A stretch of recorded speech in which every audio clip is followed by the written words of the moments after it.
In the high-stakes casino of global finance, there is one trade so dangerous, so notorious, and so consistently ruinous that it earned a grim nickname: the Widowmaker. For 20 years, the smartest hedge fund managers in London and New York looked at the Japanese economy and saw a mathematical impossibility. They saw a country with a debt-to-GDP ratio climbing past 200%, a shrinking population, and a central bank printing money on a scale that made the Federal Reserve look conservative. They bet everything that the Japanese government bond, or JGB, would have to crash. They shorted the bonds, waiting for the laws of economics to finally kick in. And for 20 years, they were carried out on stretchers. The Bank of Japan crushed them every single time. It bought every bond the short sellers sold, pinned interest rates to zero, and defied reality with a printing press that never ran out of ink. But today, in late 2025, the Widowmaker is waking up. We are witnessing the end of the greatest monetary experiment in human history. The Bank of Japan, under Governor Kazuo Ueda, has done what was once unthinkable. They have taken their foot off the neck of the bond market. Yield curve control is officially dead. Interest rates frozen in permafrost for decades are thawing rapidly. The 10-year yield has surged to nearly 1.9%, a level not seen in 2 decades. On the surface, this looks like a return to normalcy. It looks like Japan is finally joining the rest of the world. But if you look deeper at the terrifying arithmetic of Japan's national balance sheet, you will see that normal is the one thing Japan cannot survive. Imagine a massive concrete dam holding back an entire ocean of debt. For decades, the central bank has patched every leak. But now, deep structural cracks are appearing on the face of that dam. This is the story of the Japanese bond crisis. It is the story of a central bank that owns more than half of its government's entire debt market. The Bank of Japan is trying to stop buying its own debt, but the market knows the truth. They cannot stop. They are the only thing holding the sky up. If they walk away, the collapse won't just destroy the Japanese economy. It will send a tsunami through the global financial system that will make 2008 look like a minor correction. Before we dive into the mechanics of this doomsday machine, I want to welcome you to the channel. We dissect the complex hidden machinery of the global economy to show you how the world really works. If you value this kind of deep dive analysis, please hit that subscribe button, turn on notifications, and give this video a like right now. It helps the algorithm find other people who want the truth. Now, let's look at the trap. To understand why 2025 is different, you have to understand the sheer scale of the debt. Japan's government debt is roughly 250% of its GDP. To put that in perspective, the United States, which everyone worries about, is around 120%. A debt. A load that size is manageable only if one condition is met. The interest rate on that debt must stay at zero. For years, that was the magic trick. The BOJ used a policy called yield curve control to promise the market that it would buy unlimited bonds to keep the 10-year yield at 0%. This meant the Japanese government could borrow trillions of yen, basically for free.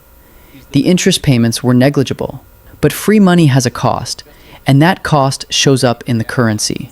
By keeping rates at zero, while the US and Europe raised rates to 4 or 5% to fight inflation, the BOJ destroyed the value of the yen. The currency crashed from 110 to the dollar to over 160. This imported massive inflation into Japan. Energy, food, everything became more expensive. The cracks in the dam are widening, and water is spraying out in high-pressure jets. The Japanese public was furious. The government could not ignore the anger of voters, seeing their wages evaporate. The pressure became too great, and the BOJ surrendered.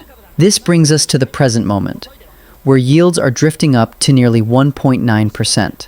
This sounds low compared to US Treasuries, but for Japan, it is a seismic shock. Here is the math that keeps policymakers awake at night.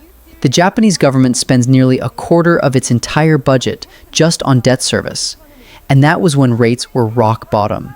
As the government rolls over its old cheap debt into new expensive debt at 2%, that debt service cost will explode. If the average interest rate on Japanese debt rises to just 2%, The interest payments alone would consume the entirety of the government's tax revenue. No schools, no defense, no pensions, just interest payments. This is the doom loop. The BOJ wants to stop buying bonds to save the yen and fight inflation. But if they stop buying, yields rise. The government goes bankrupt. So to prevent government bankruptcy, the BOJ will be forced to panic and start buying bonds again. But buying bonds means printing more yen, which crashes the currency further, causes more inflation, and pushes yields higher. It is a perfect, inescapable spiral. I want to hear from you on this. We talk about inflation numbers, but what are you seeing on the ground? Let me know in the comments. What is the price of a basic meal in your city right now compared to 2 years ago? The hedge funds are back, and they aren't just shorting the bonds now. They are shorting the solvency of the Japanese state. They are betting that Governor Ueda is bluffing. They believe that no matter what he says, when the pain becomes too great, he will have to choose between destroying the yen or bankrupting the government. And in the history of central banking, when faced with that choice, they always choose to sacrifice the currency. But there is another player in this game, one that makes the situation even more volatile. It is not the hedge funds, and it is not the central bank. It is the Japanese people themselves. For decades, domestic Japanese savers and institutions were the loyal buyers of this debt. They dutifully bought JGBs because they were safe. But with inflation running at 3 or 4%, a bond paying 1.8% is a guaranteed loss of purchasing power. The loyal buyers are going on strike. Domestic banks are stepping back, and foreign investors are flighty. The BOJ, which already owns more than half the market, is finding that it is the only bid left in the room. They wanted to exit the market, but they became the market. The nightmare scenario for the global economy is not just that Japan crashes. It is that Japan exits. For 30 years, Japan has acted as the world's ATM because yields at home were zero. Massive Japanese institutional investors, the life insurance giants like Nippon Life, and the colossal government pension investment fund, had to go overseas to find any return on their capital. They took the savings of the Japanese elderly and poured them into the rest of the world. They bought Australian mining stocks, French luxury conglomerates, and most importantly, United States treasuries. Japan is the single largest foreign holder of U.S. government debt, owning over $1 trillion of it. This flow of Japanese cash kept global interest rates low and liquidity high. It was the bedrock of the global financial system.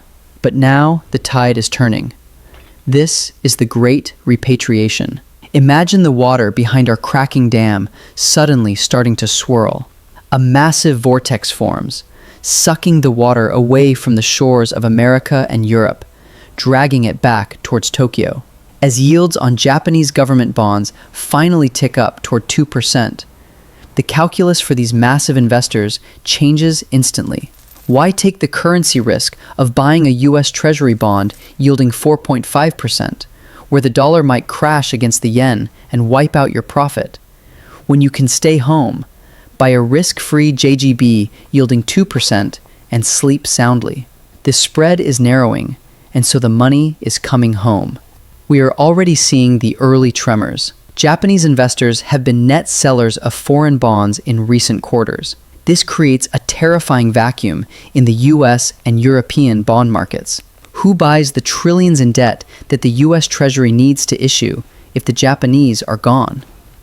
If the Japanese bid evaporates, US yields must rise to attract new buyers. This means higher mortgage rates in Ohio, more expensive car loans in Texas, and a tighter squeeze on the US federal budget. The BOJ's loss of control is effectively an export of inflation to the rest of the world. If you are finding value in this analysis so far, please give this video a like. It tells YouTube that financial literacy matters. But the danger is not just external. Inside Japan, the normalization of interest rates is creating a silent crisis in the banking sector, specifically among the regional banks. These banks are the financial heart of rural Japan, and they are stuffed to the gills with old, low-interest JGBs. They bought these bonds when they yielded 0.1% or 0.2%, planning to hold them to maturity. But in the bond market, when yields rise, prices fall. A bond paying 0.1% is worthless in a world where new bonds pay 2%. The mathematical reality is brutal. The value of the collateral sitting on the balance sheets of these Japanese banks has collapsed. Imagine looking at the base of our dam and seeing water bubbling up through the mud. The foundation itself is dissolving. This is the exact same dynamic that destroyed Silicon Valley Bank, SVB, in the United States in 2023. SVB failed because it held long-term bonds that lost value when the Fed raised rates. When depositors asked for their money, SVB had to sell those bonds at a massive loss, which wiped out its equity. Japan's regional banks are currently sitting on tens of billions of dollars in unrealized losses. As long as everyone stays calm, they can pretend the losses don't exist. They can hold the bonds to maturity and get their principal back in 10 years.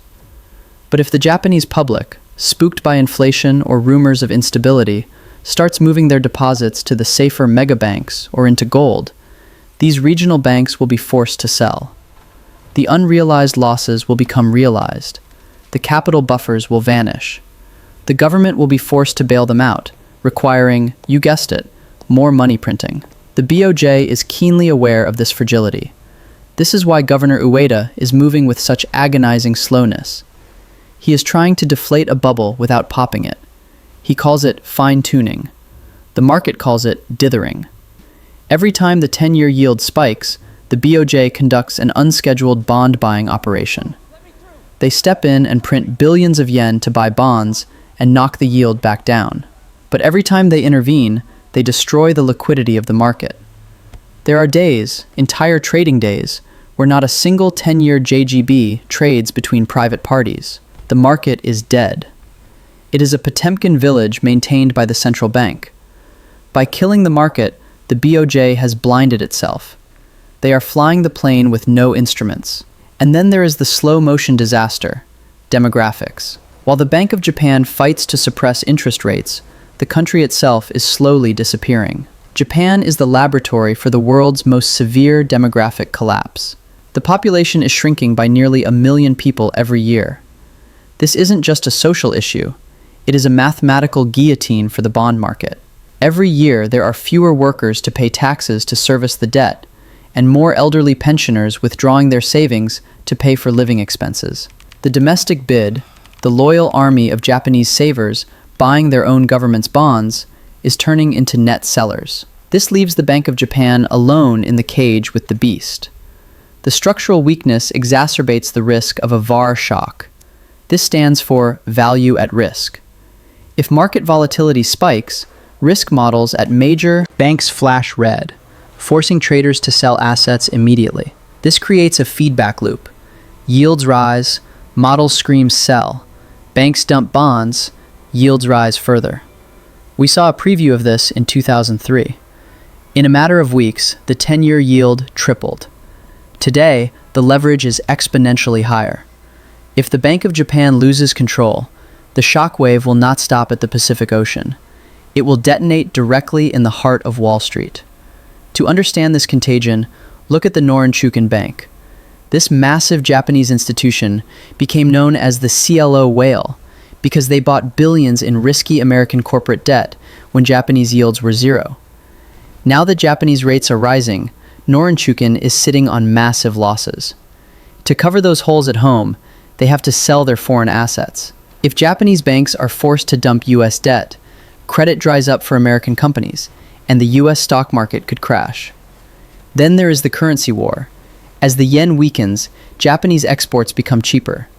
A Toyota becomes thousands of dollars cheaper than a Ford. This forces other Asian nations, specifically China, to devalue their currencies to stay competitive. If the yen collapses, China may be forced to devalue the yuan. This would flood the world with cheap goods, crushing Western manufacturing and triggering a global trade war. Finally, Japan faces the impossible trinity. Economics dictates you cannot have a managed currency, free capital flow, and independent interest rates all at once. The math is forcing them to choose. To save the system, they might have to lock the gates. This is called capital controls, banning money from leaving the country. It is the nuclear option. It means telling Toyota it can't move profits, and telling you that you can't sell your yen. If that happens, Japan ceases to be a global financial power. We connect the dots that the mainstream news ignores. If you want to stay ahead of the curve, make sure you are subscribed. So how does this movie end? If you look at the arithmetic, there is only one destination. The Bank of Japan has built a doomsday machine that cannot be dismantled. They are trapped in a cycle of fiscal dominance, where the government's survival depends entirely on the central bank's printing press. Governor Ueda can talk about normalization, but the moment the 10-year yield threatens the state's solvency, he will blink. He will be forced to buy. And in that moment, the market will realize the exit was a mirage. The endgame is likely not a sudden explosion, but a long, agonizing currency event. To keep the bond market from collapsing, the BOJ will have to sacrifice the yen. We will likely see the yen slide past 160, then 180, perhaps even 200. This is the soft default. The government pays back every yen it owes, but those yen will be worth a fraction of what they were.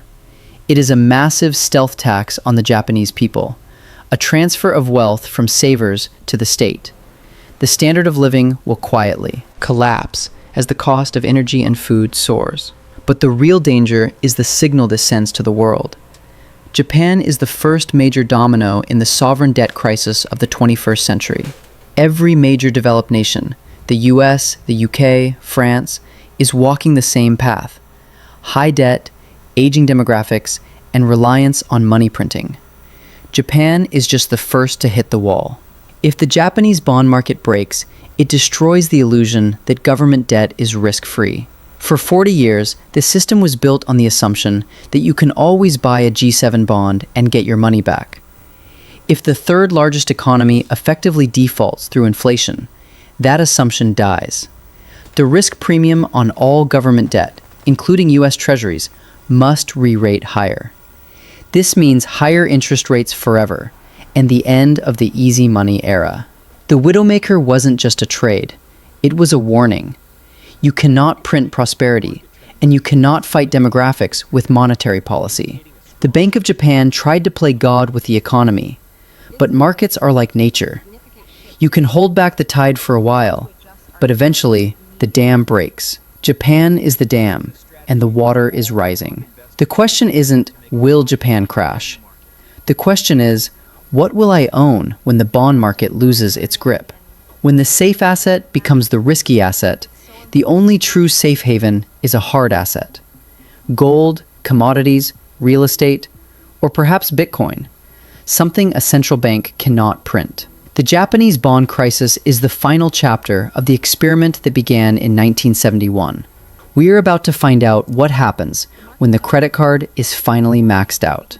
If you enjoyed this deep dive, check out this next video on the screen about the US debt spiral, because the contagion is already here. I will see you there.